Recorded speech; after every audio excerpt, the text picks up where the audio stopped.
All right, I have something special for you all in this segment. Over, I guess, the years now, I've covered clashes between Kari Lake and a man by the name of Tim Miller. Okay, he's an anti-Trump Republican, and he has had a few of these where just Kari Lake gets devastated. So, in honor of Kari Lake now, unfortunately, being the official nominee for Senate in Arizona for the Republican Party, what we're going to do is I'm going to weave in to this conversation. I'm going to weave in a couple of these iconic moments where Kari Lake and Tim Miller have debated. And before I bring in Tim Miller, that's the surprise, okay? I'm going to play this one for you. Haley and Pompeo in there saying that we've lost 3 straight elections, that it's time to change the strategy, maybe appeal out to more moderate voters. You just lost an election. What say you to that? Well, they like to say we lost elections. We're having corrupt, stolen elections, okay? We're having corrupt, stolen elections. President Trump won that election in 2020. He did. There was corruption. I know you don't believe it and you don't want to look at it. And they stole the election from me, and you guys have But don't you think you really lost the election because you didn't reach out to the McCain voters, the Blake voters? You told the McCain voters to get out of the room. No, I didn't. And you campaigned hard MAGA. That's fake news. I went to your last event. It was Steve Bannon. It was all these guys. It was hard MAGA. You weren't appealing to my people. You weren't appealing to moderate Republicans. Maybe you would have won if you would have done that. May I have a word? Or do you want me to interview you? That's what I'm asking. You seem to be doing all the talking. No, that's the question. It was a year before the election when I had a financial nuclear bomb dropped on me by a McCain Republican. She dropped $30 million in attack ads. We were joking around. I said, we have McCain Republicans or America First Republicans in here. And I brought the establishment together. Let me finish. I brought the establishment together. Unfortunately, a few of them didn't come over, and they rigged the election. I know you don't believe it. You refuse to look at the evidence, okay? I do look at the evidence. No, I was at your campaign rally 3 days before the election. You didn't have McCain's there. You didn't have the Duceys there. They were welcome there. I actually reached out to Ducey, and I reached out to all of those people. They didn't want to come around. I can't help it, but what I do have are independents and Democrats. How old are you? I'm 41. You're 41, and you dress like a 13-year-old. Oh, Kari, come on. We shouldn't end on that. And I want to bring in now Tim Miller himself, host of the Bulwark podcast.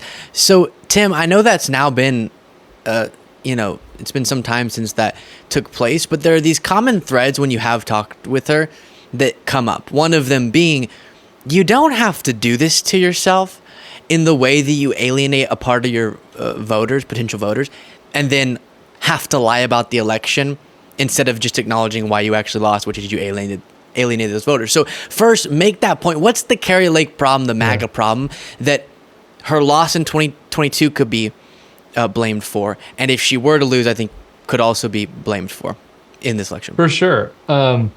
You started in the intro there saying, unfortunately, she won the primary this week.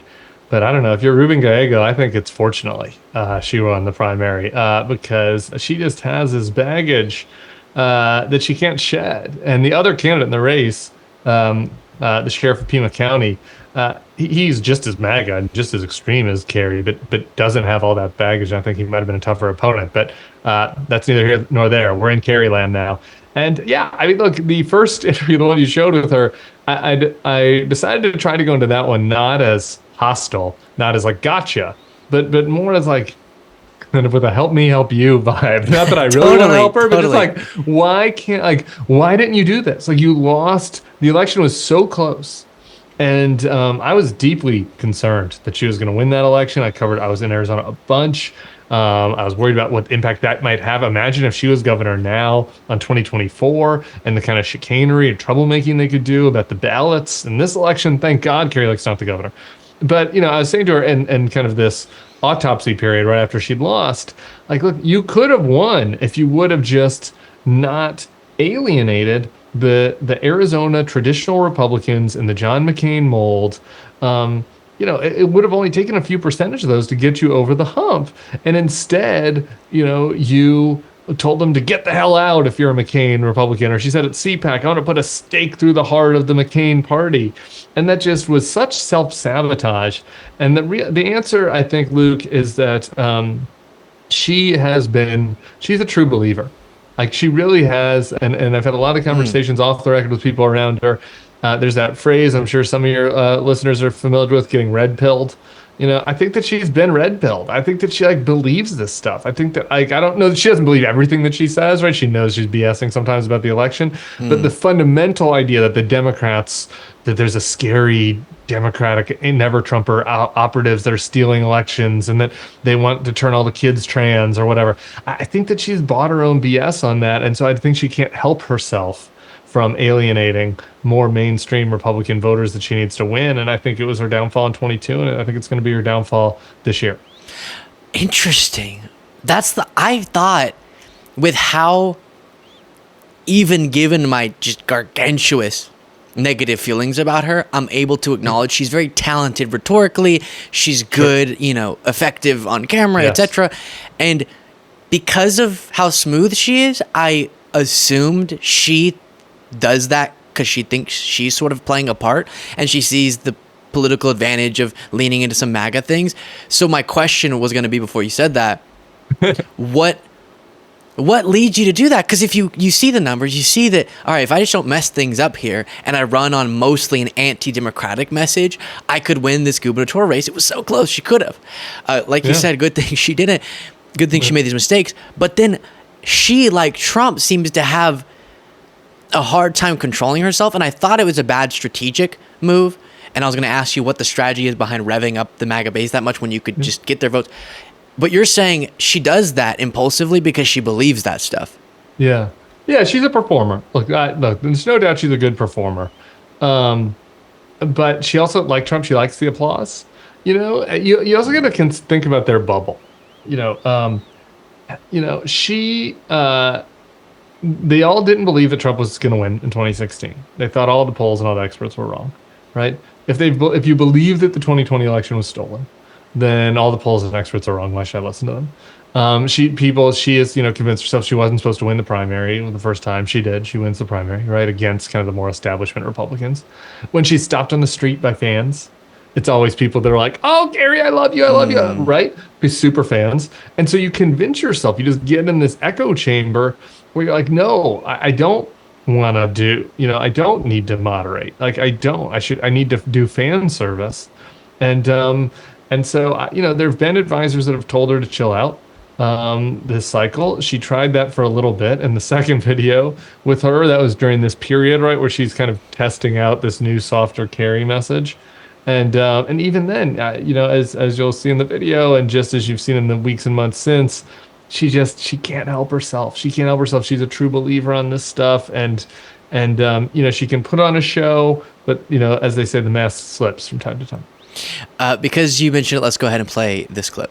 I'm not okay with that. I want you to be able to talk whatever you guys say on the circus. I want to be able to have conservative students not being shamed on our universities. This is like a golden age for conservative student speech. It's the best time ever. If you're a conservative student, you want to talk, you have huge platforms.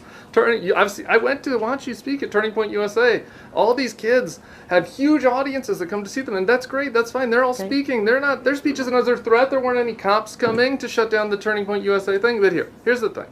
You say you care about the fentanyl crisis and our kids. I care deeply. Okay, right. So if you care so deeply about this, couldn't you actually do something about it if you stopped the bullshit about the last election? If you had just acknowledged that Trump had lost and acknowledged that you had lost, you'd probably be in good shape to do something. You probably would have won your governor's race had you just talked about things people cared about instead of the election fraud. So sometimes don't you ever think to yourself, I wish I could just stop talking about this fake thing that Donald Trump made me make up so that I could actually talk about the stuff that's important? Because we agree about fentanyl. I agree. I wish we could deal with that. I talked about that all the time at the campaign trail. I'm sorry you weren't with me. I watched you. I'm sorry you weren't with me every step of the way. The people of Arizona understand me, and they know me, and they care about me, and I care about them. And I care about them. Getting them better, freeing the people who are held political prisoners. Yeah, absolutely. Right. I think you are still a little extreme. That's okay though. It's good to see you again. It's wonderful to see you. That's right. I'd love to. We have some areas of agreement. Love to. We agree on the fentanyl thing, and then you get into the other stuff. Oh, but the other stuff is what you have to do. The other I'm stuff sorry I'm not making you happy. The other stuff is what I don't know why you're touching me. The other stuff is what you have to do to win, is the thing. Sorry, I'm a mom. I'm sorry, I'm a mom. That's okay. I like to touch too, but in an interview setting, it's a little uncomfortable. I'm sorry that we don't agree on everything, but what I am not sorry about is that I think that you I do believe that we can agree that we both love America. We do. Well, I know that I love America. I do think that you were okay with Donald Trump trying to end the American experiment last time. So that makes me wonder how sincere your love is. But I do appreciate it. Thank you for your time. Good. Thank you for your time. So one of the parts that has always struck me about that is one of the things I say on the show pretty often is while I'm not trying to just insult you and but not you, Tim, but just sort of MAGA Republicans in a general sense, because I know, in my life, I'm sure plenty of people in your life and family are MAGA. And so you see that it's not every person who's going to go vote for Trump is terrible, nothing like that. And I get that they think they're patriotic, but I try to explain to them based on how Trump has tried to place himself above the Constitution. I won't go through the list, but all the things that he's said and done, he's not a patriotic figure for you to support. He's not loving his country, his actions. He's loving himself. And so you supporting that is not a sign of loving your country. And one of the really interesting parts of that back and forth was you saying that, where just because she said it like it was uncontroversial, you initially were like, yeah. Oh, wait, no, you don't really love your country.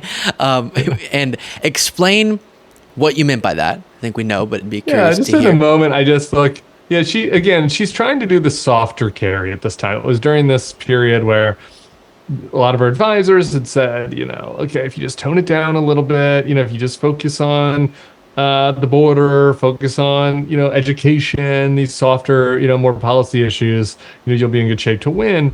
And that was even during the time where famously she tried to reach out to Meghan McCain and broker peace, and Meghan McCain tweets out, "No peace, bitch." Yep. I don't really love Meghan McCain usually, but I did love that. That was a good moment for Meghan McCain.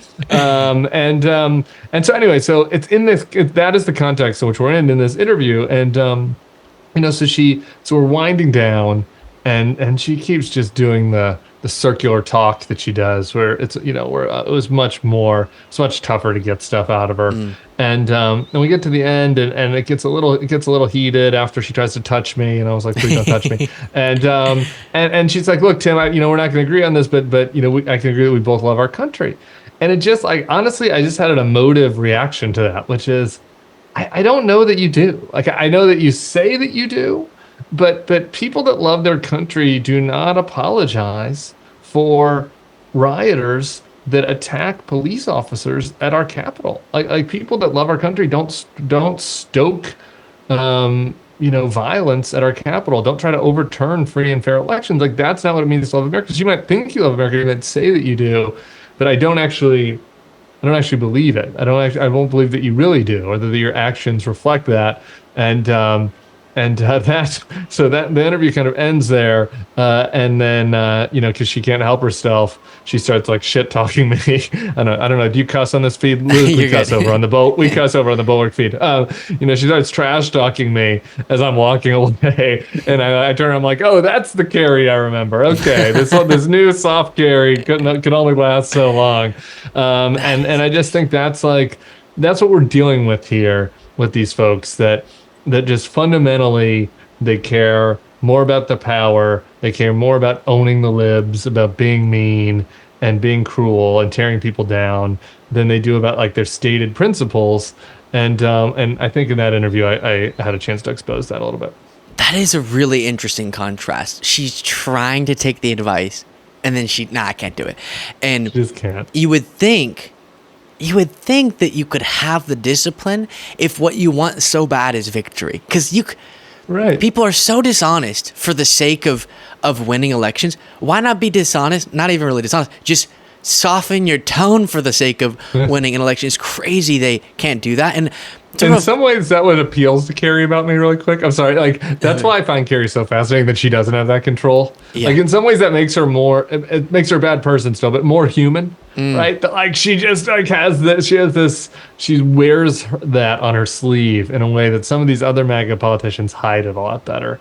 And so in some ways, I think it's instructive to get to see the authentic MAGA rather than, kind of the soft fake MAGA. I'm really stuck on contemplating. They talk about a big indicator of success is delayed gratification. Can you delay that gratification? But in my mind, the reason why politicians will often do such bad and dishonest things is because they want power so bad. And so then when I see, I'm always thinking it must be a bad strategy, but intentional. But as you're explaining it, it's impulsiveness. And then I was picturing her when she does the whole, like, oh, flip off the media, and just some of these things that are sort of like, ugh. I'm thinking that she thinks it's this great move, but in reality, maybe it is, oh, I know this is going to get a huge applause. And it's wild to think that you could give up power for the sake of short-term gratification, because like you said, then the MAGA people are more excited when they come up to you and everything's more fun. But then you lose, you don't get power. Here's an easy one, but I'm curious to sort of hear your thoughts on it. Post-2020 election, you had this distorted, terrible reason, but a reason that Trump wanted to lie about the election. His whole brand is built around being a winner. That collapses the second. He has no political future if he admits, I just lost fair and square. And so he's been able to ride back into staying in political relevance his election lies. That is to say, I'm such a winner. I won the last one, but we're going to win so big this time that they can't rig it. And Kari Lake, after 2022, a similar thing. She stays relevant by saying the election was stolen. After this November election, let's say Kari Lake loses and Trump loses, are you expecting the same magnitude and the same sort of identifying with the election lies as we saw over the last few years? Yeah, it's an interesting question because had Joe Biden stayed on the ticket, my answer to that would have been absolutely yes, because they were already starting it. I mean, you could see it on Fox. There's a Greg Gutfeld clip that stands out in my mind of him being like, this old man, this senile old man, like if he wins, you'll know it's fake. And Gutfeld, who's like noxious and horrible, like he's not even the most MAGA person over there, right? He's is in the middle of the bell curve on kind of election denialism over there. So even Gutfeld was already going there. Like you knew that they were going to go there.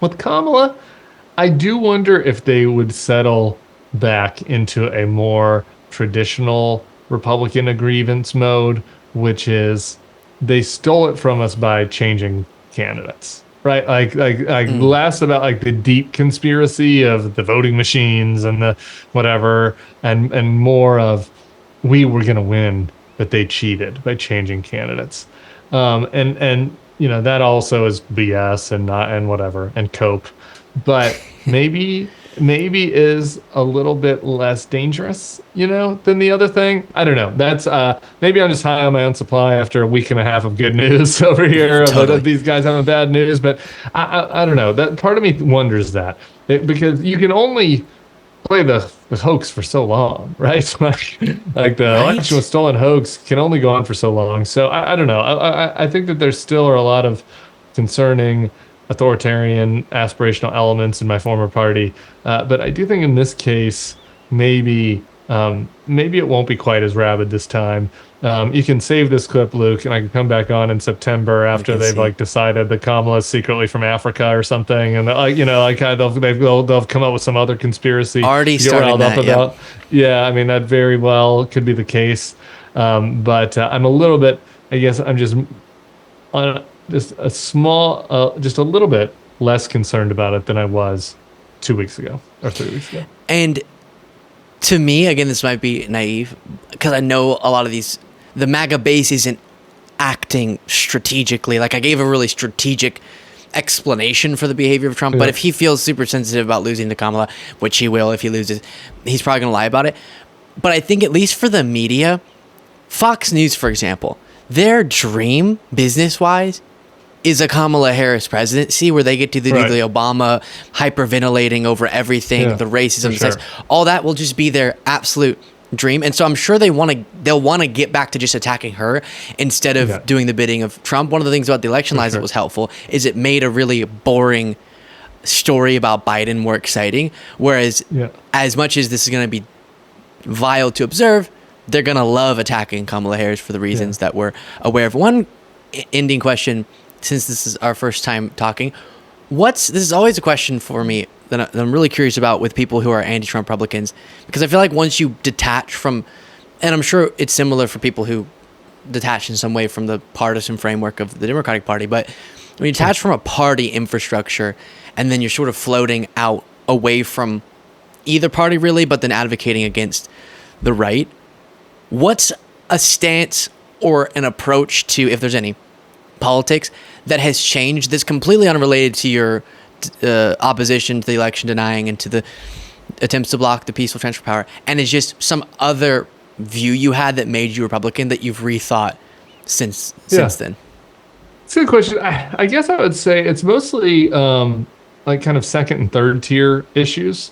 Like tribalism is so weird, right? If you have two tribes, because you're like, there's certain things that I was really passionate about as a Republican that I still kind of believe, right? I think that we overregulate things. I think we should have fewer regulations. I think that generally taxes should be lower, particularly on middle class people. I care less about taxes on rich folks at this point. There are issues, about foreign policy in particular that I always felt very strongly about.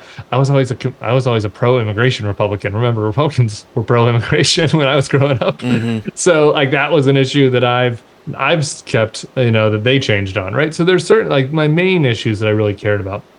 But the thing is that I've noticed is when you're like on a team, there are issues that I cared less about that I just kind of signed up for whatever the team was for on it. And now that I'm free and can see things more clearly, I look back on it and say, man, I was really off on that. I mean, the most prime one on this is guns. Like I was never a gun person. I didn't really care about guns one way or the other that much. I'm from the suburbs. I'm gay. I'm not. You can see me. I'm not a gun person. I don't shoot guns. I've never shot a gun.